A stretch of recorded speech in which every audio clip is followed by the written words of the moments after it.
With the NHL's Four Nations event now behind us, it's time to look ahead and see what the Edmonton Oilers could do before the NHL trade deadline on March 7th. Yes, we're only 2 weeks away from the NHL trade deadline, which is crazy to think how quiet it's been the last couple of weeks with all the Four Nations stuff going on, but it doesn't matter. We're going to get right dialed into it now. And obviously, the only real news coming out of Edmonton during this break is that Matthew Savoy has been called up from Bakersfield. It's not official yet, but it's sounding like he's going to play at some point over this 5-game road trip that the Oilers are going on right after this Four Nations break. But he's currently with the team, practicing with them now that the NHL has put in the rule that if you have players away at the Four Nations, you're able to call up a couple of guys. So Edmonton has Derek Ryan also skating with him, currently on the top line with Ryan Nugent-Hopkins and Zach Hyman. Feels very unlikely that he's going to stay there, to say the least. But over at our Oilersnation.com, over at our website, NHL Sid wrote an article earlier this week talking about possible targets for the Edmonton Oilers on the blue line. So before we get into that, let's take a quick look at Frank Saravalli's trade target list. Obviously, this is a few weeks old, so we might get an updated one from Frank within the next couple of weeks, to say the least, with the trade deadline coming up on March 7th. But as for defensemen, Rasmus Ristolainen and Bowen Byram are the top two at 3 and 4 on Frank's list. Ryan Lindgren comes in at 6, along with Seth Jones, who was a bit of news that he would like to waive his no trade clause from Chicago and see where he can go from there. But doesn't seem like a realistic option for the Oilers, considering his contract, the fact that he's American, and hey, maybe the fact the Oilers traded his brother once upon a time too. Ironically, the Chicago Blackhawks in the Duncan Keith trade. But nevertheless, moving on from Seth Jones, who again doesn't feel like a real option for Edmonton when you really consider everything. Although probably a bit overhated, I think is fair to say. He's a bit better of a player than what he's shown the last few years. Jamie Alexiak, someone Tyler and I have spoken about many, many times on Oilers Nation every day, coming in at number 10. On to the next slide. Connor Murphy, 14. A few weeks ago, Frank Saravalli came on the show, talked about what the value could be for someone like Connor Murphy. If you get him down to 50% retained, he does have another year left on his deal. The cap hit would only be $2 million, which Chicago believes could increase his value up to a first-round pick. No other defenseman on Frank's list from 11 to 20. On the third page, from 21 to 30, Brian Dumoulin at 22, someone I've brought up in the past. He's obviously a little bit older, but I think his numbers are not too bad for someone who's played on the Anaheim Ducks this season. He's a reliable player, 2-time Stanley Cup champion. Ivan Provorov, through the conversation coming to Edmonton, frankly, has calmed down quite a bit, and he's not mentioned in Sid's article either. David Savard coming in at number 24 on the list. Another defenseman there. A couple more from the New York Rangers to close it out. Zach Jones and Keandre Miller are the other two defensemen on Frank's list. So there you go. There's a top 30 from Frank's list. So many, many options for Edmonton to pick from, but who's the right one, I think, is the ultimate question. Now, do they want someone who can move the puck and bring a bit more offense? I think bringing in John Klingberg would indicate that's something they have looked at as an improvement on this team. Klingberg, obviously, an unrestricted free agent signing, after being out with an injury. The impact he's had is questionable, I think is fair to say the least, but he said he's been skating with the Edmonton Oil Kings over this 2-week break, while many of the players have been away in Cabo, as many of you may have saw that video from the Oilers social media team. And I think also it's fair to say that obviously a top 4 right shot defenseman is something is clear and obvious that it's been since the start of the season. John Klingberg or not is a place where they've looked to improve, but I think what Brett Kulak has done so far this season, being able to jump up in that spot, has proved that, hey, maybe it's not as essential as it once was, and maybe they can just look to upgrade on the third pairing and push Kulak up the lineup too. But there's quite a few options. But with that said, let's take a look at what NHL Sid said about a couple of options for Edmonton. Starting with Mike Matheson. You probably recognize that he wasn't on that list that I just read out from Frank Saravalli, but still somebody that the Oilers, we would believe, have a bit of interest in. When you look down here, NHL Sid kind of went on and said the big thing about him is when you look at these numbers, like his offense and defensive numbers at the top of this graphic here, also go along with his competition, which is at 99%. Now, his numbers are bad, to say the least. However, Since the start of the 2020, let me get this right before I screw it up. The 2022-23 season, as Sid put in the article, Mike Matheson has been on the ice. 41% of his ice time has been against elite competition, which is the fourth most in the NHL during that period. So what Sids believes is, yes, while his numbers look glaringly bad, and there's no defending it, it's pretty clear, when he was with the Pittsburgh Penguins a few years ago before he joined the Montreal Canadiens, he was playing in a fifth defenseman role, and his numbers were significantly better. So the idea around Mike Matheson is that if he was to come to Edmonton, obviously he wouldn't be thrusted into a top pairing role that's occupied by Matthias Ekholm and Evan Bouchard. Instead, maybe you can slot a bit further down your lineup, perhaps even on the third pairing next to a Brett Kulak, perhaps, or a Ty Emberson, depending on who they bump up the lineup instead, or bump out of the lineup too. Would make him a much better fit from Edmonton. And there was four players on this list from NHL said who he thought might be really good options for Edmonton. And the second one comes a little bit further down in Jamie Alexiak, who easily a great defensive option for Edmonton. You can see there he's a bit of a penalty killer. Plays against good competition 83% of the time. Defensive numbers are fairly strong. His offensive game, probably a bit underrated, but when you look at his stats right on the page there, they don't jump out at you by any means. But 6'7", has another year left on his contract at $4.6 million. The Oilers, if Evander Kane doesn't come back off LTIR before the end of the season, could afford him straight on with the LTIR space that Evander Kane has given them.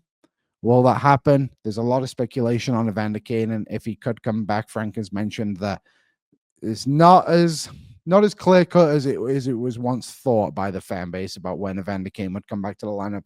But back to Alexiak, NHL Sid goes on to state he thinks he would be the best defensive target for Edmonton, or at least one of the best targets if they were looking for a top four defenseman. As you can see there too, can play the left and the right side despite being a left shot. I like him a lot. I think he's a really strong option for Edmonton. Obviously, someone they've seen a few times now, being with the Seattle Kraken.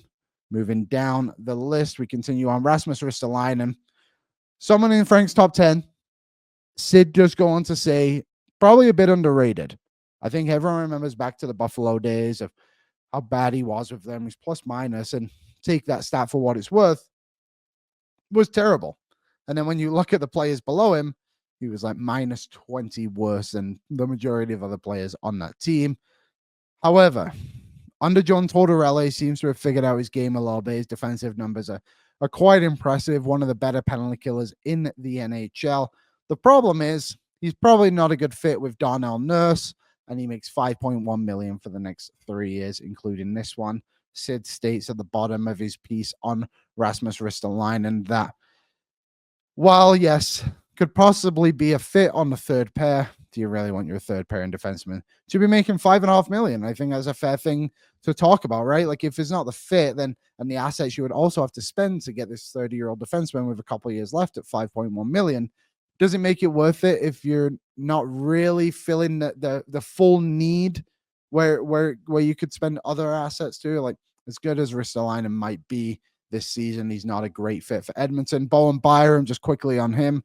Again, I think everyone would like Bowen Byram. 23 years old, left shot defenseman. Obviously, was with the Colorado Avalanche last season and moved to the Buffalo Sabres at the trade deadline. And a surprising move with Casey Middlestad. I don't think many saw it coming, but is an upcoming RFA. And he go on to say here in the article too that a concern with Byram is, according to Elliot Freeman, Byram desires number one defenseman minutes on whatever team he goes to, which is definitely worth considering. If he becomes an RFA this summer, the Oilers certainly don't want another offer sheet. And now, of course, we all remember the offer sheet with Dylan Holloway and Philip Broberg, where the Oilers ultimately lost both players. Did they come out better on the other side? Probably not, but probably not as worse as bad as it could have been. Byram, you don't want to throw yourself in that situation again, having to spend the assets to get him. Maybe you could move him again if you went out and got him, which I don't think is a terrible idea. Obviously, that's something we spoke about with the possibility of Noah Dobson, which is probably more of a pipe dream than we wanted to admit at the time. But Byram, good player, probably fits well in what the type of player the Oilers might like on that left side, a puck-moving guy who does have a little bit of feistiness to him, very competitive player. If you remember watching him back at some of the World Juniors events, and obviously when the Oilers went up against Colorado in the Western Conference Finals a few years ago too. Good player. The Oilers have to pay Evan Bouchard this summer, and having to pay Bouchard, then McDavid in a couple of years too, potentially this summer too, but his cap hit won't go on. Stuart Skinner as well at some point if the Oilers choose to stay with him. Paying Byram too is probably just not within the Oilers' best interest, unfortunately, for the people who might want him. Continuing on, Connor Murphy, just quickly on him. We talked about his cap hit, and while is it very reasonable if they can get him down to 2.2 million, as you can see there is 1 year left and 4.4 million currently, probably not worth a first round pick when it's all said and done, considering, hey, maybe you can just go and get Jamie Alexei is a right shot. I think if I have to give my opinion on this, if you were to play him in a top 4 role this season, probably not the worst thing in the world. On top of that, next season, you kind of hope Ty Emberson can take a jump. If Emberson can take a jump and you re-sign him to, let's say, just under 2 million for a few years, just for the sake of this conversation, then your right side, although you'll be paying Evan Bouchard, your cap hit on Connor Murphy and Ty Emberson would be under 5 million. I think that's actually something worth considering when it comes to Edmonton. But ultimately, Sid doesn't see him as a great fit when you consider the price and other possibilities. Now, this one was surprising to me. Ollie Matter, not on anybody's list currently, but as Sid states kind of near the top of the article here, like you said, not on Chris Johnson's list, not on Frank Saravalli's list, but considering he's a pending UFA on a team on track to miss the playoffs, Matter could be available. Now, Sid goes to say how he thinks he's a really strong third pairing option for Edmonton if they were to bump up Kulak. He goes on to say that if the Oilers wanted to explore an 11-7 option, which they haven't done too much under Chris Knoblauch, we've seen it once this season, maybe twice off the top of my head, I don't recall. Saw it a lot under Jay Woodcroft. It's not something the Oilers have gone back to too often since then. However, he did suggest that if you have Matter, who can play both left and the right side, $3 million cap hit, by the way, at a UFA at the end of the season, then maybe you can keep him and Klingberg in the lineup together. Matter takes the defensive zone draws when the Oilers are obviously in their own end, defending the lead, whatever it may be. And you can put Klingberg on if the Oilers are chasing the game. You can kind of, you know what I'm saying, like play him situationally. Not a terrible option. I can't imagine he would cost you too much. Ollie Matter obviously traded earlier this season too from, what team was it? Let's pull that up really quickly. He was traded from the Detroit Red Wings to Utah for a third round pick. He's been traded quite a few times in his career. Actually, this was the third time in his career he's been traded. So someone who has a bit of playoff experience, obviously winning 2 Stanley Cups with the Pittsburgh Penguins earlier in his career. Not been to the playoffs since the 2022 season when he was actually a member of the LA Kings when the Oilers eliminated them in 7 games in the first round that year. Connor McDavid obviously scoring a great goal at Rogers Place that night. I'm sure many of you remember. Last couple of players, Mario Ferraro. Sid just goes on to say you can probably just go and get an Ollie Matter who's a better player than him in a similar situation. David Savard, much older player now than he once was. Obviously 34 years old, right shot defenseman. UFA at the end of the year, but Sid goes on to mention, and I would agree, he's probably not better than anyone you already have on the blue line. So why go out and spend the assets on him? But you can tune in to the daily face-off trade deadline show to find out who the Edmonton Oilers go with on March 7th over on the Daily Face-Off YouTube channel. Obviously, Frank Saravalli will be there, hosted by Tyler Yaremchuk. Check that out, March 7th, 11 a.m. Eastern Star. That's 9 a.m. for us in the Mountain Time region. Check it out. Until then, enjoy the Oilers games this weekend. Nice to have them back, and we'll see you next time.